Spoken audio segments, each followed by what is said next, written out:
സാധാരണ ഒരാളുടെ ചാനലിൽ അല്ലെങ്കിൽ ഒരു ക്രിയേറ്റർ ഏകദേശം എന്താ പറയാ ചാനൽ പോയി കഴിഞ്ഞാൽ ഒരു വീഡിയോ ഒക്കെയാണ് ഇടുക, അല്ലെങ്കിൽ അത് കണ്ടിന്യൂസ് ആയിട്ട് ആ ചാനലിനെ പറ്റി അതിനെന്ത് സംഭവിച്ചു, നമ്മൾ റിക്കവർ ആയില്ലേ എന്നൊക്കെ പറഞ്ഞിട്ടുള്ള വീഡിയോസാണ്.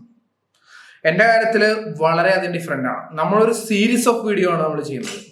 കാരണം വേറെ ഒന്നുമല്ല, ഏകദേശം 900 പറയുമ്പോൾ തന്നെ സാഡായി പോകണം, 900 വീഡിയോസ് ഇട്ടിട്ടുള്ള ഒരു സാഡാവേണ്ട കാര്യമൊന്നുമില്ല അവിടെ 900 വീഡിയോസ് ഇട്ടിട്ടുള്ള ഒരു യൂട്യൂബ് ചാനലും, അതേപോലെ തന്നെ അത് അറിയാലോ, ചാരിറ്റി വീഡിയോ ഇട്ടിട്ട് അത് പോട്ടെ. അതിനുശേഷം ഞാൻ ഒരെണ്ണം സ്റ്റാർട്ട് ചെയ്തു ഏപ്രിൽ മാർച്ച് ആ സമയത്ത് ഒരെണ്ണം സ്റ്റാർട്ട് ചെയ്തു. ഏകദേശം ഒരു വളരെ പെട്ടെന്ന് തന്നെ റീച്ച് കിട്ടി. ഏകദേശം ഒരു 19 ലക്ഷം പേര് ആൾക്കാർ കണ്ടു. അതിനുശേഷം ഒരു 19,000 ഫോളോവേഴ്സ് അതിനകത്ത് വന്നു.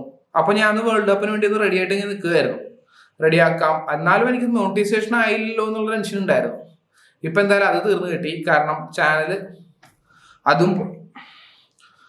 അതെന്താണ് സർക്കമൻഷൻ പോളിസി വന്നിട്ടാണ് അത് പോയേക്കുന്നത്.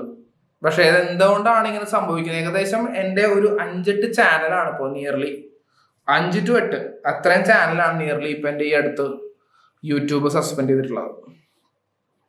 പല ചാനലുകളിലും ഒരു വീഡിയോ പോലും ഇല്ല. എന്താണ് ഇങ്ങനെ സംഭവിക്കുന്നത് ഞാനിങ്ങനെ മനസ്സിലാക്കിക്കൊണ്ടിരിക്കുകയാണ്. ഞാൻ അതിനെക്കുറിച്ച് കൂടുതൽ ഞാൻ ഇതിലായിട്ടൊന്നും പറയുന്നില്ല. ആൻഡ് ഇപ്പോൾ ചാനൽ പോയി, അടുത്തത് സ്റ്റാർട്ട് ചെയ്തിട്ടുണ്ട്. ഇനിയിപ്പോൾ ഇതെന്താവും അറിയില്ല. വേൾഡ് കപ്പ് ഒക്കെ വരികയാണ്. ഞാൻ ഒപ്റ്റിമിസ്റ്റിക് ആണ്. തിരിച്ചടികളുടെ ഒരു ഘോഷയാത്രയാണ്. Ultimately it is very tough. സത്യം പറയുകയാണെങ്കിൽ വിചാരിക്കുന്ന പോലെ ഒന്നും അല്ല. നമ്മൾ ബിൽഡ് ചെയ്യുന്നു മാത്രം എളുപ്പമൊന്നുമുള്ള കാര്യമല്ല. പിന്നെ മനുഷ്യന്റെ ഒപ്റ്റിമിസം തന്നെ പോകുന്നേ കണ്ടിന്യൂസ് ആയിട്ട് ഇങ്ങനെ സംഭവിച്ചുകൊണ്ടിരുന്നു കഴിഞ്ഞാൽ അതാണ് പ്രശ്നം. അല്ലാണ്ട് ഒരു പോസിറ്റീവ് ആയിട്ടുള്ള ഒരാളാണ്. എൻ്റെ ജീവിത സാഹചര്യം പല ആൾക്കാരുടെ സഹായം കൊണ്ട് ഇച്ചിരി പാടാണ്. എന്നാൽ പോലും നമുക്ക് തിരിച്ച് സെറ്റാക്കി എടുക്കാൻ പറ്റും തന്നെ ഞാൻ വിചാരിക്കുന്നത്. പാടാണ്, അറിയാം.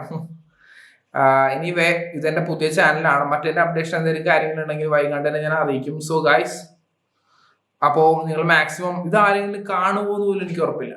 കാരണം എനിക്ക് ഈ ചാനലിന്റെ വ്യൂസ് കൊണ്ടുവരാനായിട്ട് എന്തോ എനിവേ ഞാൻ ട്രൈ ചെയ്യും. കഴിഞ്ഞ പ്രാവശ്യം ചാനൽ ഇട്ടിട്ട് എനിക്ക് ഫസ്റ്റ് വീഡിയോന് അത്യാവശ്യം വ്യൂസ് ഉണ്ടായിരുന്നു. അതിനുശേഷം ഞാൻ പെട്ടെന്ന് ഞെട്ടിപ്പോയിട്ട് ഞാൻ ഭയങ്കര ബ്ലെസ്ഡ് ആയിരുന്നു ആ കാര്യത്തിൽ. ഇപ്പൊ അതിന് തീരുമാനമായി. എന്നാൽ പോലും പെട്ടെന്ന് അത് കയറിയായിരുന്നു. ഇതും അതേപോലെ തന്നെ തിരിച്ചു കൊണ്ടുവരാൻ പറ്റുമെന്നും വേൾഡ് കപ്പിന് നമുക്ക് മാക്സിമം വീഡിയോസും നല്ല അടിപൊളി കണ്ടന്റും ക്രിയേറ്റ് ചെയ്യാൻ പറ്റുമെന്നാണ് ഞാൻ വിചാരിക്കുന്നത്. So thanks for watching guys. ഏകദേശം എന്നെ എത്ര നാൾ സപ്പോർട്ട് ചെയ്തത്? ഏകദേശം ഒരു 4 വർഷമായി വേൾഡ് കപ്പ് പറയില്ലേ. എനിക്ക് തോന്നുന്നു ഞാൻ 4 വർഷം മുമ്പ് 4 വർഷവും ഒരു 2 മാസമായിട്ടുണ്ടാവും എൻ്റെ ആദ്യത്തെ ചാനൽ സ്റ്റാർട്ട് ചെയ്തിട്ട്. അപ്പോൾ ഏകദേശം ഈ ഒരു സമയത്ത് നിൽക്കുമ്പോൾ തിരിച്ച് 0 തന്നെയാണ് നിൽക്കുന്നത്. തിരിച്ച് തുടങ്ങിയോടത്ത് തന്നെ നിൽക്കുകയാണ്. അതാണ് സത്യം.